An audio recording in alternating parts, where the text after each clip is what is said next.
તાપી જિલ્લામાં માનવતા જાગૃત ટ્રસ્ટ દ્વારા અનોખી સ્પર્ધાનું આયોજન. માનવતા જાગૃત ટ્રસ્ટ દ્વારા તાપી જિલ્લાના સોનગઢ, ઉચ્છલ અને ડોલવણ તાલુકાની 50 જ્ઞાનધારા સર્વાંગી વિકાસ પાઠશાળાઓ ખાતે વક્તૃત્વ, નિબંધ અને ચિત્ર સ્પર્ધાનું આયોજન કરવામાં આવ્યું.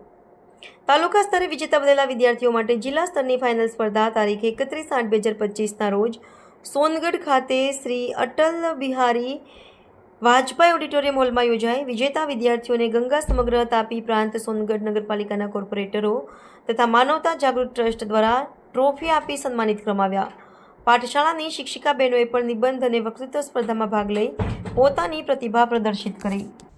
જો હું વડાપ્રધાન હોઉં તો દરેક વ્યક્તિને જીવનમાં કંઈક બનવાની મહેચ્છા હોય છે. કોઈ ડોક્ટર, કોઈ વકીલ, કોઈ એન્જિનિયર તો કોઈ